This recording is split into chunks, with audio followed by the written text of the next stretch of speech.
नमस्कार देश के नौजवानों, माँ सरस्वती को नमन करते हुए हम आपकी क्लास को आगे बढ़ा रहे हैं। ठीक है, आप रोजाना क्लास कीजिए।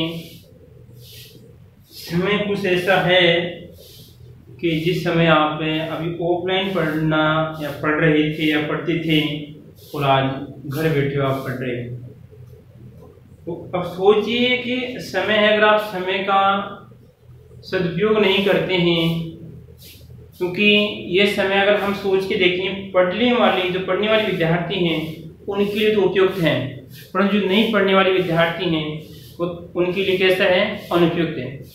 मैंने 10 विद्यार्थियों से पूछा कि बताओ स्कूल को खोला जाए या नहीं खोला जाए, तो उन 10 विद्यार्थियों में से लगभग 8 विद्यार्थियों ने जवाब दिया कि सर स्कूल को खोला जाए, और जबकि 2 विद्यार्थी ऐसे थे कि सर स्कूल को नहीं खोला जाए। तो मैंने सोचा कि 2 विद्यार्थी से क्या कारण है कि क्यों मना कर रहे हैं, तो फिर मैंने उसकी छानबीन की तो वो विद्यार्थी ऑनलाइन क्लास ले रहे थे, जबकि 8 जो विद्यार्थी थे वो पढ़ने में क्या थे, थोड़े वीक एंड कमजोर थे। तो 2 विद्यार्थी थे तो वो क्या कर रहे थे, रोज ऑनलाइन क्लास ले रहे थे।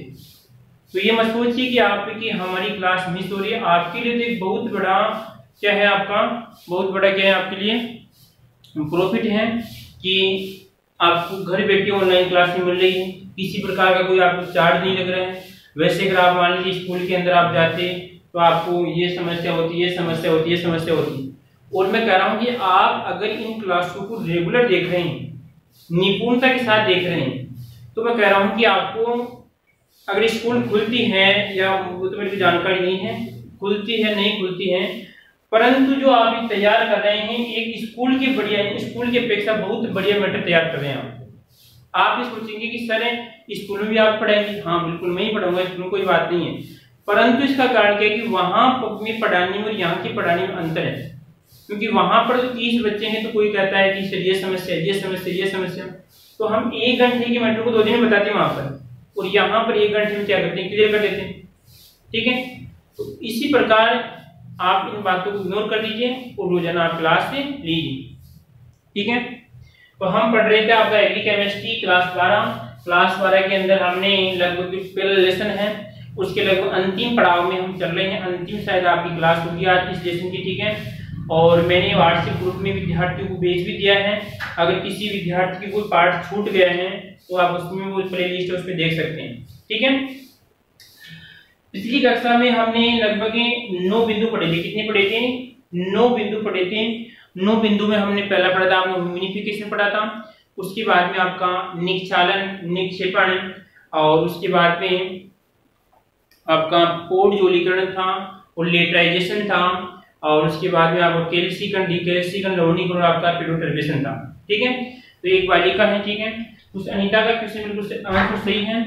उसने बताया कि जो पेडोटर्बेशन है, कि आपका पेडो और आपका टर्बेशन, ठीक है, ये पेडोटर्बेशन है, उससे पूछा गया था कि अगर पेडोटर्बेशन की क्रिया आवश्यक है या अनावश्यक है, तो उस बालिका ने बताया, बिल्कुल सही बताया उसने, क्योंकि पेडोटर्बेशन की जब क्रिया होगी, जब पेडोटर्बेशन क्या होगी, क्रिया होगी, तो यहाँ पर जो पोषक तत्व होंगे यहाँ पर होंगे, वो क्या होगा, जब जीव जंतु से अपघटन करेंगे तो पूरी परत में क्या हो जाएगी, बिल्कुल मिश्रण हो जाएगा और आपकी अच्छी प्रकार की होगी मृदा तैयार होगी।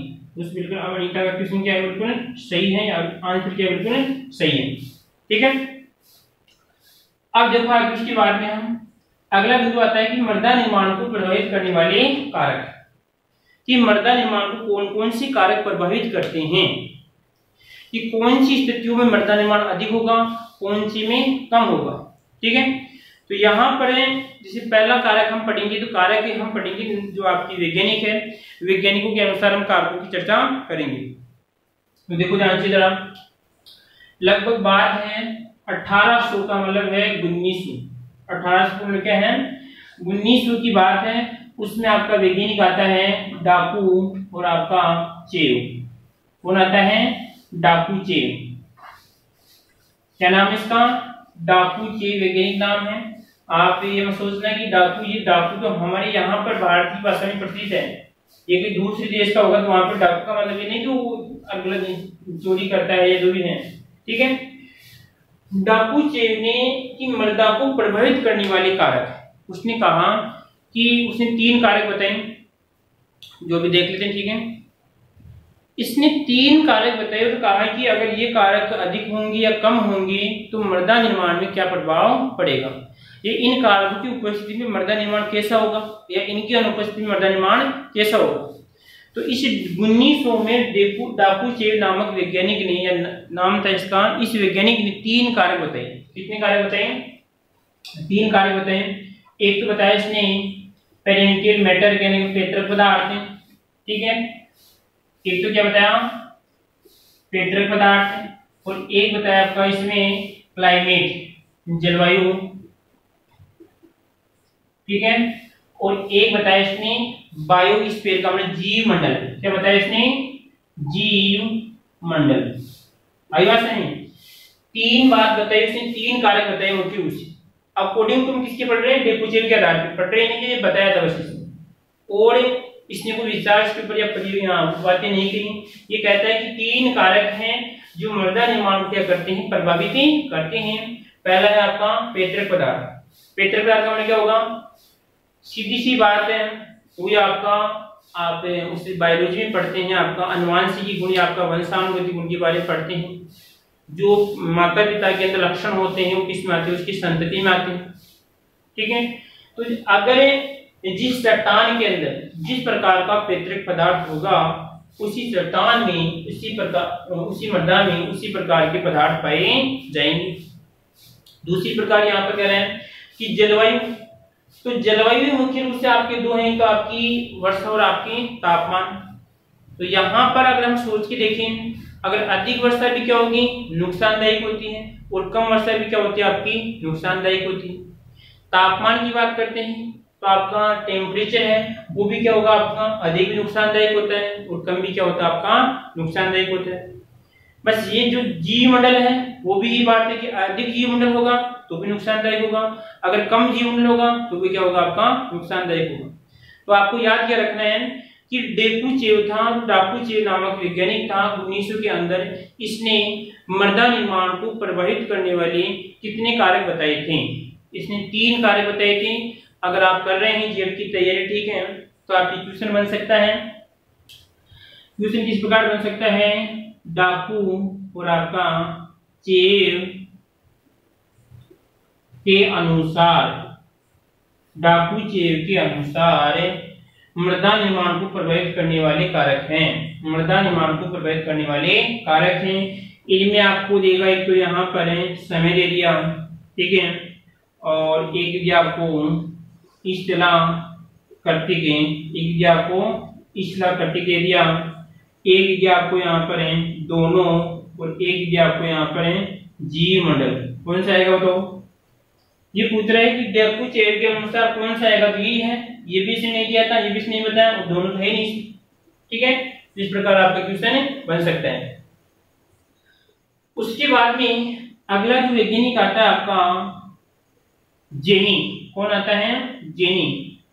तो जेनी नौजवान ने क्या किया? इन्हीं जो कारक थे, इन्हीं कारक थे, इन्हीं में क्या हेरा फेरी कर दी। क्या कर दी? इन्हीं में हेरा फेरी कर दी, ठीक है। एक छोटी सी बात सुनिए ध्यान से। देखो हमने थोड़ा बहुत, मैंने आपकी जैसे एग्रीकल्चर का जो टेस्ट हुआ था उसके अंदर मैंने आपकी कुछ सी कॉपियां देखी, तो लगभग कुछ विद्यार्थियों से 4 या 5 विद्यार्थी कॉपी आती, ठीक है। तो मेरा उन्हीं विद्यार्थियों से कहना है कि वो ऐसे सोच रहे हैं कि सर ग्रुप से हटा देते हैं, वो करते हैं, ये करते हैं। तो देखो ग्रुप से हटाने का मतलब क्या है कि हमारा उससे कोई वो नहीं हो रहा है कि हमें कोई अलग से कोई प्रॉफिट हो रहा है या कोई वो हो रहा है। इसमें हम आपके फायदे के लिए कर रहे हैं, हम आपके लिए ऐसा प्लेटफॉर्म या आपके लिए ऐसा माध्यम तैयार कर रहे हैं कि जिससे आप ऑफलाइन की तरफ पढ़ सके, आप रुचि ले सके उसमें कि हाँ यार आज तो टेस्ट हो गई, हमें टेस्ट देना ही है। क्योंकि देश के नौजवानों, आगे आने वाला जमाना है या आगे आने वाली जो आपकी परिस्थितियां हैं वो ऑनलाइन आपका माध्यम रहेगा। इसमें ये नहीं कि आप ऑफलाइन का जो माध्यम रहेगा उसमें कि आपको बहुत, जैसे आप सोचिए यहाँ से आप स्कूल जाते हैं तो कहने का मतलब यहाँ से आप 1 घंटा आने का, 1 घंटा आप भी जाने का, ठीक है। उसके बाद में लगभग वहाँ पे आपकी थोड़ा बहुत जैसे और भी आपकी प्रेयर होती है, ठीक है, प्रेयर में सीखने को मिलता है, आपकी बेल होती, 5 मिनट फिर आपको फिर रुकना पड़ता, फिर आप आराम से थक जाते, फिर आपको आराम करना पड़ता। तो ये बहुत आपका कितना समय बच रहा, सोचिए आप तो वहां पर 6 घंटे 8 घंटे की तो ज्ञान प्राप्त कर रहे हैं, वो आप 2 घंटे में प्राप्त कर लेते हैं यहाँ पर।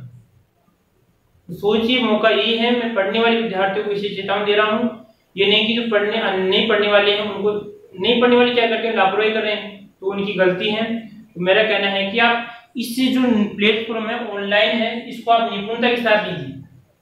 अगर निपुणता के साथ नहीं लेते हैं तो हम भी क्या करेंगे, फिर आपके लिए जो क्लास है या आपका जो ग्रुप है, इससे हम क्या कर देंगे, आपको अलग कर देंगे। और अलग कर देंगे तो आपके पास कभी क्लास आएगी और कभी क्लास नहीं आएगी, तो पहले भी आपके पास समस्या इस प्रकार की घटना घटी थी। ठीक है, तो मेरा कहना ये है कि आप रेगुलर क्लास लीजिए। तो ग्रुप तो मैंने कि आपके टेस्ट के लिए बनाया था कि आप टेस्ट दे सकते हैं। ठीक है, तो देखिए हमें बिंदु पे आते हैं हम। ठीक है, ऐसी तो बातें सर पक जाते हैं कि सर बार बार बताते हैं। ठीक है, 1900 के अंदर आपका डेकुचेव और पेत्र पदार्थ हमने बता दिया। आगे आता है कि इन्हीं तीन के अंदर छेड़छाड़, इन्हीं तीन के अंदर इसने बदला बदली करके एक वैज्ञानिक आता है 41 साल बाद। कितने साल बाद? 41 साल बाद वैज्ञानिक आता है आपका जेनी। कौन आता है? जेनी साहब जी आते हैं। तो जेनी साहब जी ने मृदा निर्माण के 5 कार्य बताए। कितने बताए? 5 कार्य बताए इसने भी। और 5 कार्यों को उसने प्रदर्शित करने का तरीका, 5 कार्यों को प्रदर्शित करने का तरीका उसने सूत्र के आधार पे बताया। किसके आधार पे बताया? उसने सूत्र के आधार पे बताया। तो इनका सूत्र देख लेते हैं यहाँ पर। आपका S यानी आपका सोयल, F यानी फंक्शन, ठीक है, और उसके बाद में उसने बताया क्लाइमेट, ठीक है, और यहाँ पर T का मतलब है आपका, ये T है वैज्ञानिक नाम, क्या आपका T है। इस T का मतलब आएगा आपका इस प्रकृति वाली, ठीक है, सॉरी यहाँ पर T का मतलब टाइम क्या है, अब एक को लिख देंगे। ठीक है, इसी प्रकार उसने बताया R बताया, और उसने B बताया, और एक क्या बचा आपका यहाँ पर एक बताया, इसने T बताया। सूत्र को ध्यान से देखना है, सूत्र मोस्ट है। सूत्र बनता है कि ये ऐसे आ सकता है, एक सूत्र लिख देगा कौन से वैज्ञानिक ने दिया, ठीक है, जेनी ने जो सूत्र दिया था वो किस प्रकार, ठीक है, या आपसे पूछ सकता है कि जेनी ने सूत्र दिया, इसमें T का मतलब क्या है, R का मतलब क्या है, B का मतलब क्या है, और यहाँ पर F का मतलब क्या है। ठीक है, देखो ध्यान से, S का मतलब क्या आपकी सोयल का मतलब आपकी मृदा, ठीक है, और उसके बाद में आपका F है, F का मतलब फंक्शन, तो फंक्शन का मतलब आपका कार्य, ठीक है, उसके बाद में अगला आपका क्लाइमेट, जलवायु, कौन सी वायु, जलवायु, और आपका यहाँ पर देखिए T का मतलब क्या आपका, T का मतलब आएगा आपका टाइम, क्या आएगा, समय, ठीक है, और यहाँ पे R का मतलब क्या आएगा आपका इस्तिलाह, और आपका प्रतीक क्या आएगा, इस्तिलाह प्रतीक आएगा, और B का मतलब आएगा आपका जीव मंडल, क्या आएगा आपका जीव मंडल, और यहाँ पर आपका P का मतलब क्या आएगा आपका पैतृक पदार्थ। ठीक है, ध्यान रखना सभी की आपकी जो यहाँ पे सिस्टम है, S का मतलब क्या है, F का मतलब आपको पूरी जानकारी होनी चाहिए।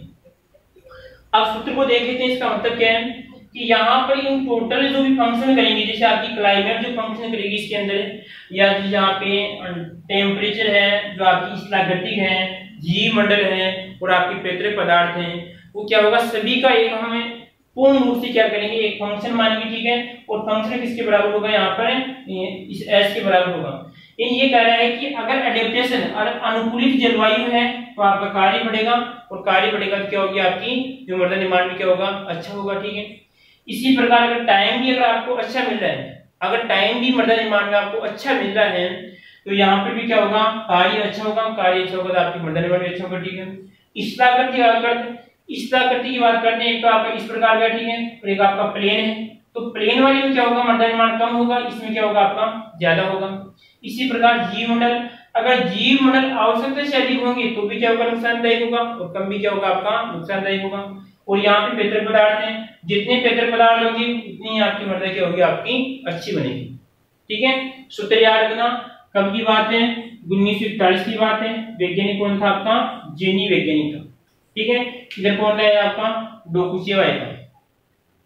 और कोई समस्या किसी को इसमें, बारीकी से देख रहे हैं सूत्र को, सूत्र पूछ सकता है अभ्यास में, आपके जेट में आ सकता है, ठीक है। अगर कोई जेट का विद्यार्थी क्लास देख रहे हैं तो उनके लिए भी मोस्ट है, ठीक है। हाँ जी, मिटाना इसको। आगे उसके बाद में एक नौजवान फिर आता है, यहाँ पे पहले भी आ चुका है, वो वैज्ञानिक नहीं है। यहाँ पर दूसरा वैज्ञानिक आपका जोफे, लगभग यहाँ पे 8 साल बाद में, लगभग 8 साल बाद में वैज्ञानिक आता है आपका जोफे। कौन आता है? जोफे। देखो ध्यान से इधर, लगभग 8 साल बाद की बात है, ठीक है। तो 8 साल बाद में आपको लिखना है, ठीक है। वैज्ञानिक कौन था आपका? जोफे। इस जोफे के अनुसार देखते हैं, इस जोफे ने भी तो 5 ही कारक बताए। कितने बताए? वही 5 कारक बताए, ठीक है। परंतु इस जोफे ने भी 5 ही कारक बताए। कितने कारक बताए इसने? 5 कारक बताए, ठीक है। 5 में देखिए कौन कौन सी कारक बताए इसने? पेतृक पदार्थ और आपकी जलवायु, और उसके बाद में आपका जीव मंडल, लवण,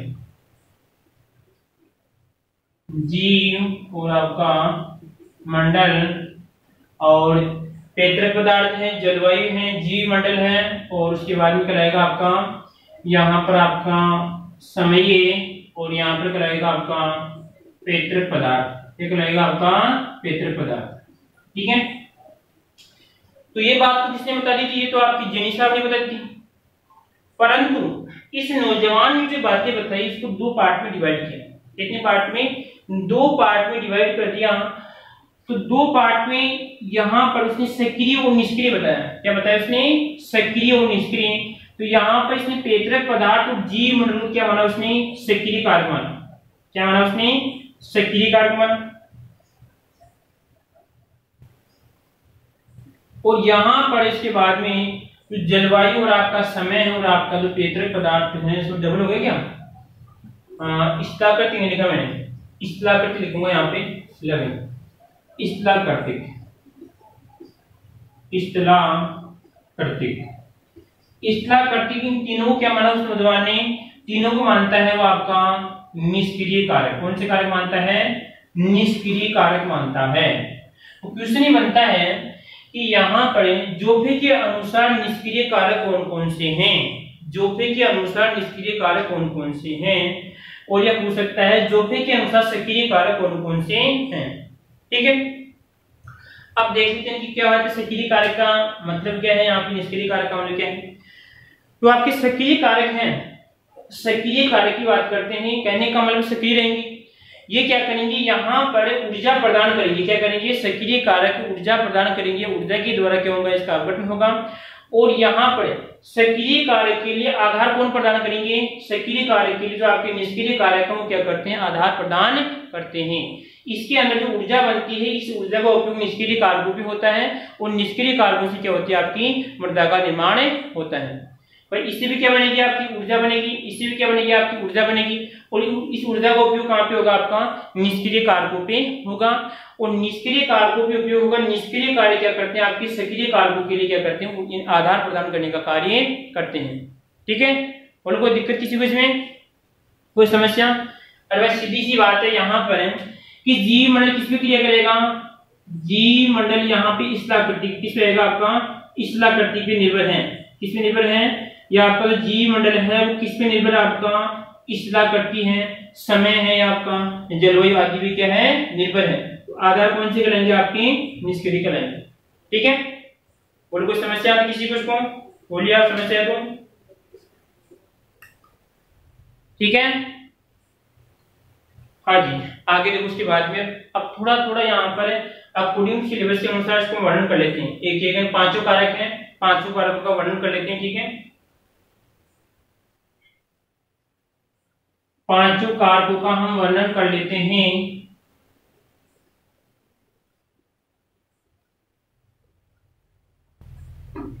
देखिए हम वैज्ञानिक कोई नहीं अब की बार, बस अब की बार हम समझ रहे हैं। अब हम 5 को एक एक को समझते हैं। तो पहला आएगा आपका जलवायु कौन सा आएगा आपका इसमें, जलवायु को समझ लेते हैं, ठीक है। तो जलवायु को यहाँ पर दो पार्ट में डिवाइड करते हैं। पहला आएगा आपका वर्षा, क्या कहलाएगी आपकी वर्षा, ठीक है, और दूसरा आएगा आपका तापमान, ठीक है। तो आप ये बताओ कि जब वर्षा अधिक होगी तो कौन सी परिस्थितियां उत्पन्न होगी, और वर्षा कम होगी तो कौन सी परिस्थितियां उत्पन्न होगी। सोचो आप प्रतिशा, सोच लिया होगा, ठीक है। देखो ध्यान से, अगर मान लीजिए आवश्यकता से अधिक, आपने जिसे एग्रीकल्चर में पढ़ा होगा कि जो आपकी चावल की जो फसल उगाई जाती है, चावल की फसल के लिए क्या होता है, पानी की अधिक आवश्यकता होती है। तो पानी की जहाँ पे अधिक आवश्यकता होती है तो वहां पे क्या होती है, वहां की मिट्टी क्या हो जाती है, अधिक अम्लीय हो जाती है, ठीक है। और अम्लीय के समाधान के लिए हम क्या करते हैं, चूना पत्थर का उपयोग या जो आपके कैल्शियम या आपके क्षार को क्या करते हैं, उपयोग करते हैं। तो यही समस्या यहाँ पर होगी। अगर जलवायु वाला जो कारक है उसकी अगर वर्षा की मात्रा अधिक होती है, वर्षा की मात्रा क्या होती है, अधिक होती है, तो आपकी जो वहां के आसपास की जो मृदा होगी हो जाएगी आपकी अम्लीय हो जाएगी, किस हो जाएगी आपकी अम्लीय होगी। या यहाँ पर देखिए आप कि अगर मान लीजिए किसी स्थान पे अम्लता की मात्रा अधिक होगी तो वहां पे क्या होगा, चट्टानों का अपक्षय अधिक होगा। इन चट्टानों का अपक्षय इतना हो जाएगा कि इसमें जो आपके जो पदार्थ पाए जाते हैं, जो पदार्थ में जो गुण होना चाहिए वो गुण भी क्या हो जाता है, आपका नष्ट हो जाता है। आई बात समझ में? कहने का मतलब क्या है कि अगर मान लीजिए आपके शरीर में अगर आवश्यकता से अधिक आपका HCl हाइड्रोक्लोरिक अम्ल बन जाता है तो क्या हो जाती है, आपकी एसिडिटी की समस्या हो जाती है। होती है ना कभी कभार, खट्टी खट्टी अडगारी आती है, ठीक है, या कभी कभार सिर दर्द भी इसके कारण होता है, ठीक है। तो यही कारण है कि अगर आवश्यकता से अधिक हमारे अगर जो स्टोमच से आवाज से है इसके अंदर अगर मान लीजिए आपकी HCl की अधिकता हो जाती है तो क्या होता है, वो नुकसानदायक होते हैं। तो इसी प्रकार अगर अधिक वर्षा होगी तो क्या होगी, आपकी अम्लीय मृदा का अम्लीय स्थिति बढ़ेगी, ठीक है, या अम्लता की मात्रा बढ़ेगी और आपकी चट्टानों का अपक्षय अधिक होगा। चट्टानों का अपक्षय आवश्यकता से अधिक होगा और जो पदार्थ के जो गुण होंगे वो गुण भी क्या हो जाएंगे, इसमें नष्ट हो जाएंगे।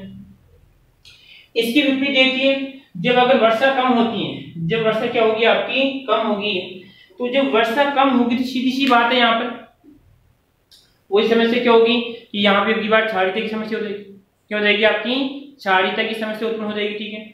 अब क्षारीयता की समस्या होगी तो यहाँ पे जो अम्लीय जो आपकी लगभग मध्यम pH पर जो प्रश्न उठती है वो क्षारीय pH में कैसे होगी आपकी। तो यही समस्या है कि यहाँ पर जो वर्षा है वो आपकी मध्यम प्रकार की वर्षा होनी चाहिए। अधिक होगी तो भी नुकसानदायक होती है, कम होती हुई आपकी नुकसानदायक होती है। उसके बाद देखिए आपका तापमान, तो टेम्परेचर भी क्या करता है, आपकी मृदा निर्माण को प्रभावित करता है। क्या करता है, टेम्परेचर भी मृदा निर्माण को प्रभावित करता है। देखिए आप कैसे, यहां पर तापमान अगर अधिक होगा तो सीधी सी बात है यहाँ पर कि यहाँ पे इसमें क्या है, नमी की मात्रा क्या है, नमी की मात्रा क्या होगी, कम होगी। अब जब नमी की मात्रा कम होगी तो रासायनिक क्रिया कम होगी। अब जब रासायनिक क्रिया कम होगी चट्टान का अपक्षय कम होगा और चट्टान का अपक्षय कम होगा तो आपका मृदा निर्माण भी क्या होगा, कम होगा, ठीक है। इसी प्रकार यहाँ पे देखिए, अगर तापमान कम है तो तापमान कम है तो वहां पे क्या होगी, नमी की मात्रा ज्यादा होगी, नमी की मात्रा ज्यादा होगी तो भी आपकी अम्लता में समस्या हो जाएगी। तो तापमान भी क्या होना चाहिए, आपका इक्वल तापमान है, लगभग मीडियम साइज का तापमान होना चाहिए। जैसे आप देखिए, ये कहते हैं कि यहाँ पर 10 डिग्री सेंटीग्रेड पे अगर 10 डिग्री सेंटीग्रेड अगली अगर 10 डिग्री इसमें अगर ग्रोथ करता हूँ, यहाँ पे 10 डिग्री सेंटीग्रेड हो जाएगा आपका 20 डिग्री सेंटीग्रेड। तो यहाँ पे कोई भी रासायनिक अभिक्रिया होती है, उस रासायनिक अभिक्रिया की प्रति 10 डिग्री सेंटीग्रेड पे जो अभिक्रिया दर है वो कितनी हो जाती है आपकी, यहाँ पर आपकी दुगनी हो जाती है। कितनी हो जाती है आपकी, दुगनी हो जाती है। इस बात का ध्यान रखना है, दुगनी, ठीक है। जिसकी मान लीजिए आपकी, मैं आपसे पूछूं, जिसे कार्बन डाइऑक्साइड वाली रिएक्शन है, ठीक है, ये अभिक्रिया मानने की सोच रहा हूं मैं आपको, ये अभिक्रिया मान लीजिए 10 डिग्री सेंटीग्रेड पे कितने में हो रही है, 1 घंटे में हो रही है। कितने में हो रही है, 1 घंटे में हो रही है। अगर जैसे ही मैंने इसका तापमान कितना कर दिया, 30 डिग्री सेंटीग्रेड कितना कर दिया मैंने, 30 डिग्री सेंटीग्रेड, तो बताओ अभिक्रिया कितने समय में होगी, ये अभिक्रिया कितने समय में होगी बताना आपको पूर्ति में। इसका आंसर आपको कमेंट में देना है, इसका आंसर आपको कमेंट में देना है। क्वेश्चन ध्यान से समझ लीजिए आप। क्वेश्चन हमारा ये है कि रासायनिक अभिक्रिया प्रति 10 डिग्री सेंटीग्रेड पे उसकी जो अभिक्रिया की दर है वो कितनी दुगनी हो जाती है, कितनी हो जाती है, दुगनी हो जाती है। अगर कोई विक्रिया 1 घंटे में हो रही है तो आधे घंटे में होगी, ठीक है। तो ये कह रहा है कि यहाँ पर अगर 10 डिग्री सेंटीग्रेड पे कोई विक्रिया 1 घंटे में हो रही है तो बताओ 30 डिग्री सेंटीग्रेड पे वो विक्रिया कितने समय में होगी। अगर जो विद्यार्थी आंसर देता है तो वहां पर उस विद्यार्थी को, अब ये तो है नहीं कि यहाँ पर उसको इनाम दे यहाँ पर, ठीक है, पर वो क्या होगा आपका पढ़ने वाले विद्यार्थी उसको मानेंगे, ठीक है, उसको हमारे तरफ से शाबाशी मिलेगी, ठीक है। आंसर देना आपको कमेंट में, आपको आंसर देना है। आगे वाली जो आपकी कक्षा होगी फिर आगे तुम नए से स्टार्ट करके, ठीक है, इस बात का आपको ध्यान रखना है। हाँ जी, तो ये सिस्टम में आगे मैं समझा दी कि प्रति 10 डिग्री सेंटीग्रेड क्या होती है, विक्रिया की दर दुगनी हो जाती है, ठीक है। ये आपकी इसमें ये था आपका जलवायु का सिस्टम था। अगर यहाँ पे अधिक शुष्कता होगी तो भी नुकसानदायक होता है, कम होती हुई आपका नुकसानदायक होता है, मध्यम साइज का तापमान होना चाहिए। आगे देखो उसके बाद में जलवायु के बारे में आता है आपका जी मंडल। कौन सा आएगा आपका जी मंडल। तो जी मंडल यहाँ पे जो कारक है वो भी क्या है, जी मंडल का है कि आपकी जो मिट्टी पाई जाती है, जो आपकी चट्टानी पाई जाती है, उन चट्टानों में जीव मंडल, ठीक है। तो जी मंडल को समझिए आप, जैसे मान लीजिए आपकी कोई चट्टान है या चट्टानों का यहाँ पर बहुत बड़ा झुंड है, इसमें क्या आपके जैसे आपके केचुए पाए जाते हैं, आपकी चींटी पाई जाती हैं, चूहे पाए जाते हैं, या मनुष्य यहाँ पे क्या करता है क्रियाकलापें करता है। तो अगर मान लीजिए यहाँ पे जो आपकी चींटी है, केचुए हैं, या इसी प्रकार आपकी दीमक है या मनुष्य है, इनकी अगर क्रियाकलाप कम होंगे, चट्टानी क्या होगी आपकी कम टूटेगी, क्या होगी आपकी कम टूटेगी, और मर्दानी मान भी क्या होगा आपका कम होगा। इसी प्रकार अगर मान लीजिए आवश्यकता से अधिक है, आवश्यकता से अधिक इसमें चींटी हैं, आपके चूहे हैं, तो क्या करेंगे, इनके मध्य जो आपके कार्बनिक पदार्थ हैं या इनके मध्य जो आपके पोषक तत्व हैं उनका क्या कर देंगे, अवगुण कर देगी, और आपका मर्दन मान भी क्या होगा आपका कम प्रकार का होगा। तो इसको हम कह सकते हैं कि मध्यम प्रकार के इसमें जीव मंडल होना सही है। अधिक भी नुकसानदायक होता है, कम भी क्या होता है आपका नुकसानदायक ही होता है, ठीक है। आगे देखो उसके बाद में जीव मंडल के बाद में आता है आपका स्थलाकृति से पहले आएगा आपका कौन सा मतलब है, हाँ पेतृक पदार्थ। देखिए हम तो पेतृक पदार्थ में आपको सीधी सी बात लिखना है कि अगर पेतृक पदार्थ, जैसे मान लीजिए यहाँ पर किसी चट्टान में अगर पेतृक पदार्थों की मात्रा अधिक है तो आपकी मृदा में भी क्या होगा, अधिक पेतृक पदार्थ पाए जाएंगे। ये यहाँ पर पेतृक पदार्थ, अगर आपकी कोई चट्टान है, इस चट्टान में आपके अगर कम उपजाऊ, जैसे करेंगे आपके जिसे कम और आपके उपजाऊ, कम उपजाऊ वाले अगर मान लीजिए खनिज पाए जाते हैं या पेतृक पदार्थ पाए जाते हैं तो आपकी मृदा भी क्या होगी, कम उपजाऊ वाली मृदा होगी। जैसे आपकी अगर मान लीजिए कोई चट्टान है, इस चट्टान में आप क्या पाया जाता है, ग्रेनाइट पाया जाता है, उसको हम तोड़ेंगे, इसकी मृदा बनेगी, तो इस मृदा में क्या होगा आपका ग्रेनाइट होगा। तो यहाँ पर हम कह सकते हैं कि इस प्रकार की जो मृदा बनेगी वो क्या होगी, आपकी कम उपजाऊ होगी। क्यों होगी, क्योंकि जो आपका ग्रेनाइट है वो ग्रेनाइट में क्या होता है आपका कम उपजाऊ होता है। तो सीधी सी बात है यहाँ पर वही है कि अगर जैसा पेतृक पदार्थ होगा उसी के आधार पर क्या होगी हमारी मृदा का निर्माण होगा। अगर इसमें कम पेतृक पदार्थ है तो यहाँ पर आपका कम होगा, इसमें अगर अधिक है तो इसमें क्या होगा आपका अधिक होगा, ठीक है। बोलो कोई दिक्कत किसी पे इसमें। जैसे आपने सुना होगा कि जैसे आपके पर्वत होते हैं, पर्वत के आसपास क्या होता है, पर्वत के आसपास क्या होता है, आपके पर्वत के आसपास से जैसे आपकी लाल जो आपकी लोहे की मात्रा क्या होती है अधिक पाई जाती है। तो कहने का मतलब वहां पे जो खनिजों में क्या होती है लोहे की मात्रा, इसी मृदा में क्या होगी लोहे की मात्रा पाई जाएगी, ठीक है। और कोई दिक्कत किसी को इसमें। इसी प्रकार यहाँ पे देखिए आप सांबर की बात करते हैं, सांबर में जो मिट्टी पाई जाती है इसमें लवण की मात्रा अधिक होती है। तो वहां पे क्या है कि वहां की जो क्लाइमेट है, वहां के जो पेतृक पदार्थ उसमें क्या होती है, उसमें लवण की मात्रा क्या होती है अधिक होती है, उसी मृदा में क्या होगी आपकी लवण की मात्रा अधिक पाई जाएगी, ठीक है। अगला बिंदु आपका स्थलाकृति। कौन सा आपका स्थलाकृति की बात करते हैं। यहाँ पर स्थलाकृति जो यहाँ पे कारक है, तो सीधी सी बात देखिए हम ध्यान से देखिए, हम स्थलाकृति में आप देखिए स्थलाकृति का मतलब देखो आप स्थलाकृति का आएगा यहाँ पर है, स्थलाकृति में यहाँ पर है जैसे यहाँ पर एक आपका ढलान वाला क्षेत्र, एक आपका समतल मैदान है, जैसे आपका समतल मैदान, ठीक है, और एक आपका कैसा आपका ढलान वाला मैदान है, ठीक है। तो अगर ढलान वाले मैदान पे जैसे मान लीजिए कभी वर्षा ऋतु होती है, क्या होती है वर्षा ऋतु होती है, तो ऐसे बताइए कि इसमें आपका पानी क्या होगा कम आएगा, इसमें क्या होगा यहाँ पर नीचे जब क्या होगा पानी कम आएगा, पूरा पानी अचानक नीचे जाएगा इसमें। जब पूरा पानी नीचे रहेगा तो यहाँ पे क्या होगा, मृदा निर्माण भी कम होगा। ठीक है, इसी प्रकार मान लीजिए समतल मैदान है, क्या आपका समतल मैदान है, इस समतल मैदान में कोई वर्षा होती है तो यहाँ पर क्या होगा, लंबे समय तक पानी रुकेगा, और लंबे समय तक पानी रुकेगा तो क्या होगा, यहाँ पर आपका मृदा निर्माण भी अच्छा होगा। तो हम कह सकते हैं यहाँ पर है कि अगर ढलान वाला यहाँ पे कोई पहाड़ी क्षेत्र है, पहाड़ी क्षेत्र में क्या होगा, आपका मृदा निर्माण कम होगा, और जबकि समतल मैदान है वहां पे क्या होगा, आपका मृदा निर्माण अधिक होगा। जैसे हम यहाँ पर देखें, जो आपकी पीट मृदा पाई जाती है, कौन सी होती है, आपकी पीट प्रकार की मृदा होती है। इस पीट प्रकार की मृदा में, इस पीट प्रकार की मृदा में क्या होते हैं, आपकी जीव जंतु है, खनिज है, उनके अवशेष की मात्रा रह जाती है, इसी से क्या होते हैं, आसानी से दिखाई देते हैं। जबकि जो आपकी मक मृदा होती है, मक मृदा में क्या होते हैं, आपके जो खनिज पदार्थ पाए जाते हैं, जो जीव जंतु के अवशेष पाए जाते हैं, पूर्णतः अवगठित हो जाते हैं, इसलिए दिखाई नहीं देते हैं। ठीक है, फिर किसी में ध्यान रखना, पीट मृदा में क्या होती है, इसमें कुछ पदार्थ दिखाई देते हैं, जबकि मक में दिखाई नहीं देते हैं। क्यों दिखाई नहीं देते हैं, क्योंकि इसमें पूर्ण रूप से अवगठित हो जाते हैं, जबकि इसमें अवगठित नहीं होते। ठीक है, लास्ट बिंदु बच रहा आपका समय बच रहा है। कौन सा बच रहा आपका, समय। तो समय में सीधा सा याद रखना कि अगर जितना समय लगेगा, जितना समय हम मृदा निर्माण में देंगे तो उतना ही आपका मृदा निर्माण अच्छा होगा, और जितना हम कम समय देंगे उतना ही क्या होगा, आपका मृदा निर्माण कम होगा। आई बात समझ में। देखिए यहाँ पर अगर मान लीजिए किसी स्थान पे अगर 200 वर्ष से मृदा निर्माण हो रहे हैं और कहीं पर मान लीजिए 100 वर्ष में, तो वहां पर ये मृदा निर्माण क्या होगा, कमजोर होगा, और ये क्या होगा, आपका अधिक होगा। इसमें आपका अधिक उपजाऊ होगा, और ये क्या होगा, आपका कम उपजाऊ होगा। जैसे आपने सुना होगा जूमिंग खेती, तो जूमिंग खेती में क्या होता है आपका, इसी प्रकार से हम कह सकते हैं कि यहाँ पर कुछ समय के लिए क्या होता है, खाली छोड़ना पड़ता है, इसको टाइम देना पड़ता है। ठीक है, और यहाँ पर टाइम कम होगा तो क्या होगा, आपका मृदा निर्माण भी कम होगा। ठीक है, ये थे हमारे यहाँ पर इस लेसन की कुछ बातें थी जो हमने पढ़ ली। ठीक है, हमने अगर किसी विद्यार्थी को कोई समस्या है, किसी कोई टॉपिक में कोई समस्या है, तो आप कमेंट कर सकते हैं, उसके लिए हम अलग से वीडियो बना सकते हैं। हम आपके लिए पूर्ण रूप से सहयोग करेंगे।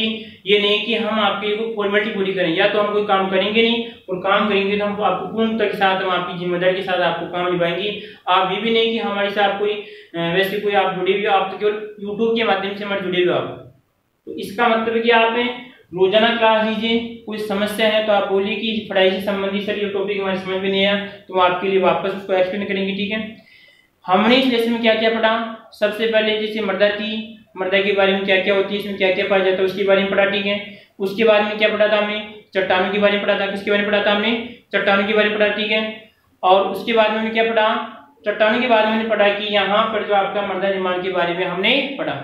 ठीक है, अब जो विद्यार्थी नए हैं, जो विद्यार्थी नए विद्यार्थी हैं, उन विद्यार्थी से मेरा एक ही निवेदन है कि अगर आप रेगुलर क्लास लेना चाहते हैं, in time to time class लेना चाहते हैं, तो पहले बात तो आपको क्या करना पड़ेगा, जो मेरा चैनल है यानी गणेश दास स्वामी यूट्यूब पे,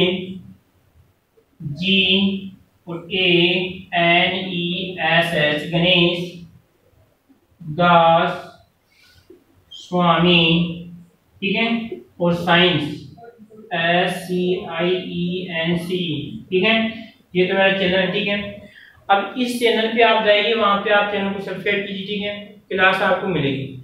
परंतु आप देखिए कभी कभार क्या होती है कि YouTube पे क्लास किसी नेट की वजह से या किसी बाहरी किसी कार्य की वजह से क्या होती है, क्लास रेगुलर या अटक जाती है कहीं पर।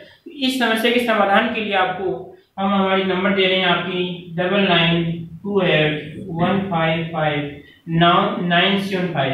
ठीक है, इस नंबर पे आप में हमारा व्हाट्सएप ग्रुप चल रहा है, इस व्हाट्सएप ग्रुप से आप जुड़िए। ठीक है, और आपको वहां पर क्या होगा, क्लास का जो लिंक होगा वो आपको तुरंत मिल जाएगा। एक निश्चित टाइम पर आपको क्लास मिलेगी, ये नहीं कि कभी 10 बजे मिलेगी, कभी 7 बजे मिलेगी। ठीक है, रोजाना क्लास मिलेगी, और शायद इसमें हमारा टाइम होगा 6:30 कितने से होगा, 6:30 आपको रोज हमारी एग्रीकल्चर केमिस्ट्री क्लास मिलती है। और प्लस में अगर आपको केवल एग्रीकल्चर क्लास लेनी है तो आपको 7 बजे इस ग्रुप में, 7:30 आपको इस ग्रुप में क्लास मिलती है। ठीक है, रोजाना क्लास मिल रही है, प्लस में निश्चित अंतराल में क्या होता है, आपका इसमें टेस्ट भी होता है। दूसरी बात, अगर आपको साथ में आप जेड की तैयारी कर रहे हैं, अगर जेड की तैयारी कर रहे हैं तो जेड का सिलेबस के जेड का जो आपका सिलेबस है वो भी चैनल पे चल रहा है, आप वो भी जाके देख सकते हैं। या जो विद्यार्थी इससे जुड़ना चाहता है तो इसका भी हमारा अलग से ग्रुप बना हुआ है, इसमें आप जुड़िए, ठीक है। इसमें आपकी अलग से क्लास चल रही है, ठीक है, और आपकी इसमें अलग से क्लासें चल रही है, ठीक है। या आपका जेड के अलग से बना हुआ है और आपका 12th क्लास से केमिस्ट्री के नाम से अलग ग्रुप में बना हुआ है, तो आप दोनों ले सकते हैं। यहाँ पर भी टाइम हाँ कभी कभार टेक्निकल एलिजिबिलिटी का क्लास रह जाती है। अब मेरा विद्यार्थी ये है कि लगभग जो आपका लेसन बचा हुआ है, इस लेसन में किसी विद्यार्थी को टॉपिक छूट गया है तो आप क्लास ले सकते हैं। मैं आपके पास ग्रुप में प्लेलिस्ट भेज दूंगा या आपके नंबर है, इस नंबर पर संपर्क कर लेना, मैं आपको व्हाट्सएप द्वारा इसमें आपको प्लेलिस्ट भेज दूंगा, ठीक है। नमस्कार विद्यार्थियों, आप इस क्लास को किसी अपने मित्र के साथ शेयर कीजिए, ठीक है, जितना हो, ठीक है। आपसे आगे बढ़ाने की कोशिश कीजिए। इससे एक फायदा होगा कि आपका जो आसपास का एनवायरमेंटल है उसमें आपका एक माहौल बन जाएगा। अपने विद्यार्थियों को या जो अपने मित्र हैं या अपने सहपाठी हैं उनको आप शेयर कीजिए और हमारे चैनल को आप सब्सक्राइब कीजिए, ठीक है।